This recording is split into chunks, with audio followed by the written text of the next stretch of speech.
നമസ്കാരം, chess battles മലയാളത്തിലേക്ക് സ്വാഗതം. ഹംഗേറിയൻ ഗ്രാൻഡ് മാസ്റ്റർ റിച്ചാർഡ് റാപ്പോർട്ടും അമേരിക്കൻ ഗ്രാൻഡ് മാസ്റ്റർ ലീനിയർ ഡൊമിങ്കിസും തമ്മിൽ നടന്ന വളരെ മികച്ചൊരു അറ്റാക്കിംഗ് ഗെയിമാണ് ഇന്നത്തെ വീഡിയോയിൽ കാണിക്കാൻ പോകുന്നത്. ഇപ്പോൾ നടന്നുകൊണ്ടിരിക്കുന്ന മെനോർക്ക ഓപ്പൺ ടൂർണമെന്റിന്റെ മൂന്നാം റൗണ്ടിലാണ് ഈ ഗെയിം നടന്നിരിക്കുന്നത്. ഈ ഗെയിമിൽ റാപ്പോർട്ട് വൈറ്റ് സൈഡും ഡൊമിൻഗസ് ബ്ലാക്ക് സൈഡും കളിക്കുന്നത്. വൈറ്റ് E4 മുതൽ ഗെയിം സ്റ്റാർട്ട് ചെയ്യുന്നു. ബ്ലാക്ക് E5 മൂവ് ചെയ്യുന്നു. വൈറ്റ് നൈറ്റിനെ F3ലേക്ക് ഡെവലപ്പ് ചെയ്യുന്നു. ബ്ലാക്ക് നൈറ്റിനെ C6ലേക്ക് ഡെവലപ്പ് ചെയ്യുന്നു. വൈറ്റ് ബിഷപ്പിനെ C4ലേക്ക് ഡെവലപ്പ് ചെയ്യുന്നു. ബ്ലാക്ക് ബിഷപ്പിനെ C5ലേക്ക് ഡെവലപ്പ് ചെയ്യുന്നു. ഇറ്റാലിയൻ ഗെയിമിന്റെ ഗ്യൂക്കോപേനോ വേരിയേഷൻ ആണ്. ഇവിടെ ഇപ്പോൾ റാപ്പോർട്ട് മെയിൻ ലൈനിലേക്കോ പിയാനിസിമോ വേരിയേഷനിലേക്കോ മാറുന്നില്ല. പകരം B4 മൂവ് ചെയ്തുകൊണ്ട് ഒരു പോണിനെ ഗാംബിറ്റ് ചെയ്യുന്നു. ഇവാൻസ് ഗാംബിറ്റ് ആണ്. ബ്ലാക്ക് അത് അക്സെപ്റ്റ് ചെയ്യാണ്. ബിഷപ്പ് വെച്ച് പോൺ എടുക്കുന്നു. ഇങ്ങനെ ഗാംബിറ്റ് ചെയ്യുന്ന പോണിന് പകരമായിട്ട് പീസുകളെ വേഗത്തിൽ ഡെവലപ്പ് ചെയ്യുന്നതോടൊപ്പം ഓപ്പണിങ്ങിൽ തന്നെ സ്പേസ് അഡ്വാൻറ്റേജ് ഉണ്ടാക്കി കൊടുക്കുക എന്നതാണ് ഇവാൻസ് ഗാംബിറ്റിന്റെ ബേസിക് ഐഡിയ. വൈറ്റ് അതിലേക്ക് തന്നെ പോവുകയാണ്. ആദ്യം C3 ചെയ്തുകൊണ്ട് ബിഷപ്പിനെതിരെ അറ്റാക്ക് കൊടുക്കുന്നു. ബ്ലാക്ക് ബിഷപ്പിനെ A5ലേക്ക് മൂവ് ചെയ്യുന്നു. അടുത്തായി വൈറ്റ് സെൻറ്റർ ഓപ്പൺ ചെയ്യാൻ ശ്രമിക്കുകയാണ്. D4 മൂവ് ചെയ്തുകൊണ്ട് E5ലെ പോണിനെ അറ്റാക്ക് ചെയ്യുന്നു. എന്നാൽ ബ്ലാക്ക് ഇപ്പോൾ പോൺ വെച്ച് പോൺ കിട്ടുന്നില്ല. പകരം D6 മൂവ് ചെയ്തുകൊണ്ട് ആ പോണിന് ഒരു സപ്പോർട്ട് കൊടുക്കുന്നതോടൊപ്പം ബിഷപ്പിൻ്റെ ഡയഗണലും ഓപ്പൺ ചെയ്യുന്നു. ഇവിടെ റാപ്പോർട്ടും പോണുകൾ തമ്മിൽ എക്സ്ചേഞ്ച് ചെയ്യുന്നില്ല. പകരം അടുത്ത അറ്റാക്കിലേക്ക് പോവുകയാണ്. ക്വീനിനെ C3ലേക്ക് ഡെവലപ്പ് ചെയ്തുകൊണ്ട് F7 സ്കോറിലേക്ക് 2 പീസിൽ വെച്ച് അറ്റാക്ക് കൊടുക്കുന്നു. ബ്ലാക്ക് ക്വീനിനെ D7ലേക്ക് ഡെവലപ്പ് ചെയ്തുകൊണ്ട് ആ അറ്റാക്ക് ഡിഫെൻഡ് ചെയ്യുന്നു. വൈറ്റ് കിങ് സെല്ലിലേക്ക് കാസ്റ്റിംഗ് ചെയ്യുന്നു. ഇവിടെ ബ്ലാക്ക് ഒരു കൗണ്ടർ അറ്റാക്ക് പ്ലാൻ ചെയ്യുകയാണ്. അതിനായിട്ട് ആദ്യം ബിഷപ്പിനെ B6ലേക്ക് കൊണ്ടുവരുന്നു. ഈ മൂവിന് മുന്നിൽ 2-3 ഉദ്ദേശങ്ങളുണ്ട്. ഒന്നാമത്തെ കാര്യം, ആ ബിഷപ്പിന് ഇപ്പോൾ 2 പോണുകളുടെ സപ്പോർട്ട് കിട്ടുന്നുണ്ട്. അതിനോടൊപ്പം വൈറ്റിൻ്റെ കിങ്ങുള്ള ഡയഗണലിലേക്കാണ് ആ ബിഷപ്പ് വന്നിട്ടുള്ളത്. അതിനേക്കാൾ ഇവിടുത്തെ ഏറ്റവും പ്രധാനപ്പെട്ട കാര്യം, ഇപ്പോൾ ഈ A5 സ്ക്വയർ നൈറ്റിനായിട്ട് ഫ്രീ ആയിട്ടുണ്ട്. ഇനി നൈറ്റിനെ എവിടേക്ക് കൊണ്ടുവന്ന് ഇങ്ങനൊരു ഫോർക്കുള്ള സാധ്യതയുണ്ട്. എന്നാൽ വൈറ്റ് ഇപ്പോൾ ഈ ഫോർക്ക് ഡിഫെൻഡ് ചെയ്യാനായിട്ട് ഒന്നും ചെയ്യുന്നില്ല. പകരം അടുത്ത നൈറ്റിനെ D2ലേക്ക് ഡെവലപ്പ് ചെയ്തുകൊണ്ട് ബിഷപ്പിന് ഒരു സപ്പോർട്ട് കൊടുക്കുന്നു. ഈ സമയത്ത് ബ്ലാക്ക് നൈറ്റിനെ A5ലേക്ക് കൊണ്ടുവന്ന് ക്വീനെയും ബിഷപ്പിനെയും ഫോർക്ക് ചെയ്യുന്നു. വൈറ്റ് ക്വീനെ C2ലേക്ക് മൂവ് ചെയ്യുന്നു. ബ്ലാക്ക് ഈ പ്രധാനപ്പെട്ട ബിഷപ്പിനെ നൈറ്റുമായിട്ട് എക്സ്ചേഞ്ച് ചെയ്യാണ്. നൈറ്റ് വെച്ച് ബിഷപ്പിനോട്ട് വന്നു. വൈറ്റ് നൈറ്റ് വെച്ച് തിരിച്ചോട്ടുന്നു. ഇവിടെ ഇപ്പോഴും ഈ സെൻറ്ററിലെ പോണുകൾ തമ്മിൽ അറ്റാക്കിലാണെങ്കിലും ബ്ലാക്ക് പോൺ വെച്ച് പോണോട്ടാണെങ്കിൽ വൈറ്റിന് C പോൺ വെച്ച് തിരിച്ചോട്ടിക്കൊണ്ട് വീണ്ടും സെൻറ്ററിലേക്ക് 2 പോണുകളെ കൊണ്ടുവരാൻ കഴിയും. അതുകൊണ്ട് ഇങ്ങനെ പോൺ എക്സ്ചേഞ്ചിലേക്ക് പോവാതെ വേറെ എന്തെങ്കിലും മൂവ് ചെയ്യുന്നെങ്കിൽ, ഉദാഹരണത്തിന് ഈ നൈറ്റിനെ ഇങ്ങോട്ടേക്ക് ഡെവലപ്പ് ചെയ്താലും വൈറ്റിന് ആ എക്സ്ചേഞ്ചിലേക്ക് പോവാം. അപ്പോൾ പോൺ വെച്ച് തിരിച്ചോട്ടിയാലും നൈറ്റ് വെച്ച് തിരിച്ചോട്ടിക്കൊണ്ട് ക്വീനെതിരെ അറ്റാക്ക് കൊടുക്കാൻ കഴിയും. ഈ നൈറ്റുകൾ പരസ്പരം സപ്പോർട്ടിലാണ്. അങ്ങനെ ഒരു പ്രശ്നമുള്ളതുകൊണ്ട് ബ്ലാക്ക് ഇപ്പോൾ പോൺ വെച്ച് പോണോട്ടാനോ അല്ലെങ്കിൽ നൈറ്റിനെ ഡെവലപ്പ് ചെയ്യാനോ ശ്രമിക്കുന്നില്ല. പകരം ഈ പോണിന് ഒരു സപ്പോർട്ട് കൊടുക്കാൻ ശ്രമിക്കുകയാണ്. F6 മൂവ് ചെയ്തുകൊണ്ട് പോണിന് ഒരു സപ്പോർട്ട് കൊടുക്കുന്നു. എന്നാൽ വൈറ്റ് ഇപ്പോഴും ഈ പോണുകൾ തമ്മിൽ എക്സ്ചേഞ്ച് ചെയ്യാൻ ശ്രമിക്കുന്നില്ല. പകരം ബ്ലാക്കിൻ്റെ ഈ B6ലെ ബിഷപ്പിനെ ട്രാപ്പ് ചെയ്യാൻ ശ്രമിക്കുകയാണ്. അതിനായിട്ട് ആദ്യം A4 മൂവ് ചെയ്യുന്നു. ഇനി അടുത്ത മൂവിൽ A5 മൂവ് ചെയ്യുന്നതോടെ ആ ബിഷപ്പ് ട്രാപ്പിലാകും. റാപ്പോർട്ടിന് ഈ ഓപ്പണിങ്ങിനെ കുറിച്ച് വ്യക്തമായിട്ടുള്ള ധാരണയുണ്ട്. അതുകൊണ്ട് തന്നെ അദ്ദേഹം വളരെ വേഗത്തിലാണ് മൂവുകൾ ചെയ്യുന്നത്. 30 മിനിറ്റും 10 സെക്കൻഡ് ഇൻക്രിമെൻറ്റുമാണ് ടൈം കൺട്രോൾ. റാപ്പോർട്ട് ഈ ഇൻക്രിമെൻറ്റ് ടൈം വെച്ചാണ് കളിക്കുന്നത്. ഇപ്പോഴും ആ 30 മിനിറ്റ് ബാക്കിയുണ്ട്. എന്നാൽ ഡൊമിങ്കസ് ഇപ്പോൾ തന്നെ പകുതിയോളം സമയം ഉപയോഗിച്ച് കഴിഞ്ഞു. ഇനി ഗെയിമിൽ എന്താണ് സംഭവിക്കുന്നത് നോക്കാം. ബ്ലാക്ക് ഇപ്പോൾ ഈ ബിഷപ്പിന് മൂവ് ചെയ്യാനുള്ള സ്പേസ് ഉണ്ടാക്കാൻ ശ്രമിക്കുന്നില്ല. പകരം ഒരു കൗണ്ടർ അറ്റാക്കിന് ശ്രമിക്കുകയാണ്. ക്വീനെ F7ലേക്ക് മൂവ് ചെയ്തുകൊണ്ട് വൈറ്റിൻ്റെ നൈറ്റിനെ തിരിച്ചറ്റാക്ക് ചെയ്യുന്നു. ഇവിടെ ഇപ്പോൾ ഈ നൈറ്റിനെതിരെയുള്ള അറ്റാക്ക് അവഗണിച്ചുകൊണ്ട് പ്ലാൻ ചെയ്തതുപോലെ തന്നെ ബിഷപ്പിനെതിരെ അറ്റാക്ക് കൊടുക്കുകയാണെങ്കിൽ ബ്ലാക്കിന് ആദ്യം ഈ നൈറ്റിനോട്ട് എടുക്കാം.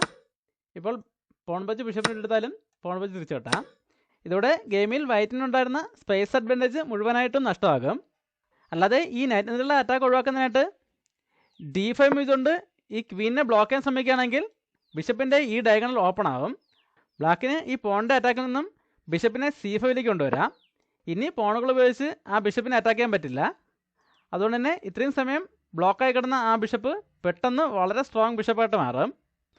അതുകൊണ്ട് തന്നെ ഒരു 8 മിനിറ്റോളം ചിലവഴിച്ച ശേഷമാണ് വൈറ്റ് ഇവിടെ ഒരു തീരുമാനം എടുക്കുന്നത്. ഇവിടെ ക്വീനെ D3ലേക്ക് കൊണ്ടുവന്ന് നൈറ്റിനെ സപ്പോർട്ട് ചെയ്യുന്നു. അതിനുശേഷം ബ്ലാക്ക് ഈ പ്രശ്നം പരിഹരിക്കാൻ ശ്രമിക്കുകയാണ്. A6 മൂവ് ചെയ്തുകൊണ്ട് ബിഷപ്പിനെ മൂവ് ചെയ്യാനുള്ള സ്പേസ് ഉണ്ടാക്കുന്നു. എന്നാൽ വൈറ്റ് ഇപ്പോൾ തന്നെ പോൺ വെച്ച് ഈ ബിഷപ്പിനെ അറ്റാക്ക് ചെയ്യാൻ ശ്രമിക്കുന്നില്ല. ഇവിടെ മറ്റൊരു അറ്റാക്ക് കൂടെ പ്ലാൻ ചെയ്യുകയാണ്. അതിനായിട്ട് ആദ്യം ഈ ഡെവലപ്പ് ആവാത്ത ബിഷപ്പിനെ A3യിലേക്ക് ഡെവലപ്പ് ചെയ്യുന്നു. ഇപ്പോൾ രണ്ട് ഉദ്ദേശങ്ങളുമായിട്ടാണ് വൈറ്റ് ഈ C1ലുണ്ടായിരുന്ന ബിഷപ്പിനെ A3യിലേക്ക് കൊണ്ടുവന്നിരിക്കുന്നത്. അതിൽ ഒന്നാമത്തെ ഉദ്ദേശം വളരെ സിമ്പിളാണ്. അതായത് അടുത്ത മൂവിൽ നൈറ്റ് വെച്ച് ഈ ബിഷപ്പിനെ ഇട്ടെടുക്കാം. അപ്പോൾ എന്തായാലും പോൺ വെച്ച് വെട്ടേണ്ടി വരും. അതോടെ ഈ D6ലെ പോണിന് സപ്പോർട്ടില്ലാതാകും. അപ്പോൾ ബിഷപ്പ് വെച്ച് ആ പോണിന് ഇട്ടെടുക്കാം.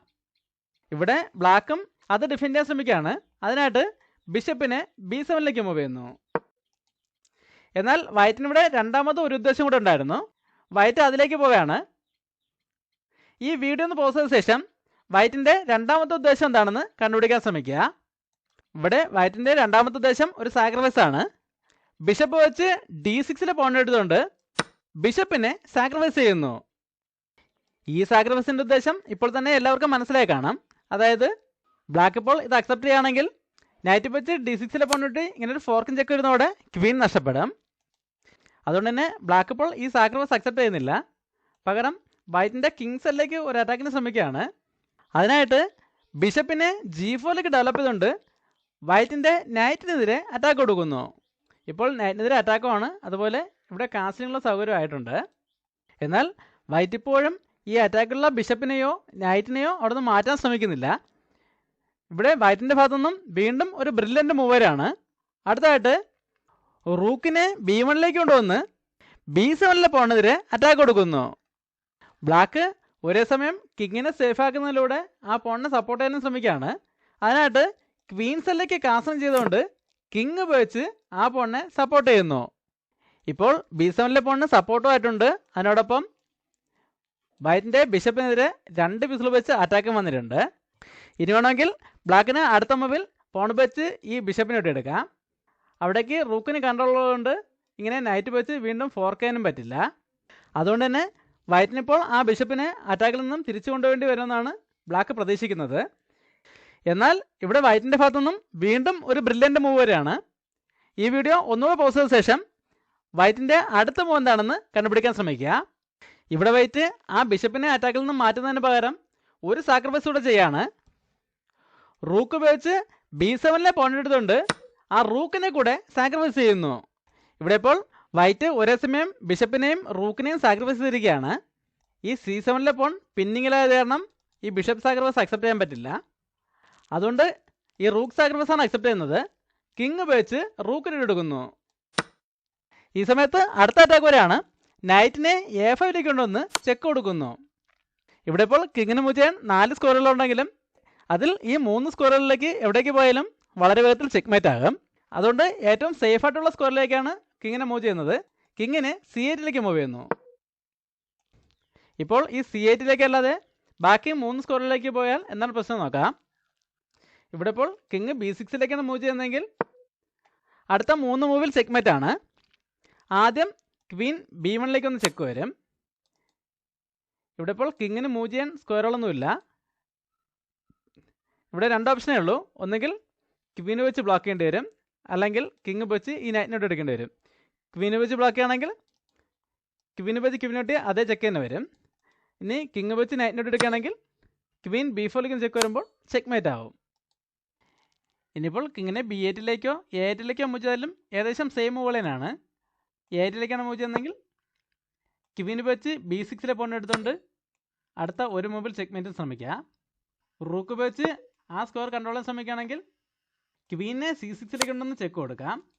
അപ്പോൾ എന്തായാലും റൂക്ക് വെച്ച് തന്നെ ബ്ലോക്ക് ചെയ്യേണ്ടി വരും. ഈ സമയത്ത് ക്വീന് വെച്ച് റൂക്കിനെ ചുറ്റി ചെക്ക് വരുമ്പോൾ ചെക്ക്മേറ്റ് ആവും. അല്ലാതെ ഇങ്ങനെ ക്വീനെ A6ലേക്ക് കൊണ്ടൊന്ന് ഇവിടെ ഒരു ചെക്ക്മേറ്റിന് ശ്രമിക്കുമ്പോൾ റൂക്ക് വെച്ച് ആ സ്കോർ കൺട്രോൾ ചെയ്യാൻ ശ്രമിക്കുന്നതിന് പകരം പോൺ വെച്ച് ബിഷപ്പിനെ ഇട്ടിക്കൊണ്ട് ക്വീന് വെച്ച് അവിടെ കൺട്രോൾ ചെയ്യാൻ ശ്രമിച്ചാലും ഇതേ മൂവ് തന്നെയാണ്. ക്വീനെ C6ലേക്ക് കൊണ്ടൊന്ന് ചെക്ക് കൊടുക്കാം. അപ്പോഴും ക്വീനെ വെച്ച് ബ്ലോക്ക് ചെയ്താൽ ചെക്ക്മേറ്റ് ആവും. അതുകൊണ്ട് കിങ്ങിനെ B8ലേക്കാണ് മൂവ് ചെയ്യാൻ ശ്രമിച്ചാലും അടുത്ത് റൂക്ക് വെച്ച് ചെക്ക് കൊടുക്കാം. ഇപ്പോൾ ബിഷപ്പ് വെച്ചോ ക്വീന് വെച്ചോ ബ്ലോക്ക് ചെയ്യേണ്ടി വരും. ബിഷപ്പ് വെച്ച് ബ്ലോക്ക് ചെയ്യണമെങ്കിൽ റൂക്ക് വെച്ച് ബിഷപ്പിനോട്ട് വീണ്ടും ചെക്ക് കൊടുക്കുക. ഇപ്പോഴും ക്വീന് വെച്ച് ബ്ലോക്ക് ചെയ്യാൻ പറ്റില്ല. കിങ്ങിനെ A7ലേക്ക് മൂവ് ചെയ്യുകയാണെങ്കിൽ റൂക്ക് വെച്ച് ചെക്ക് കൊടുക്കാം. അപ്പോൾ എന്തായാലും തിരിച്ചു പോകേണ്ടി വരും. ആ സമയത്ത് റൂക്ക് വെച്ച് ചെക്ക് കൊടുത്തുകൊണ്ട് ചെക്ക്മേറ്റ് ചെയ്യാം. നമുക്കിനി ഗെയിമിലേക്ക് വരാം.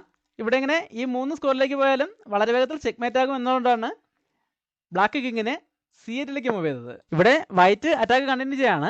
ആദ്യം ക്വീൻ വെച്ച് A6ലെ പോൺ എടുത്തുകൊണ്ട് ചെക്ക് കൊടുക്കുന്നു.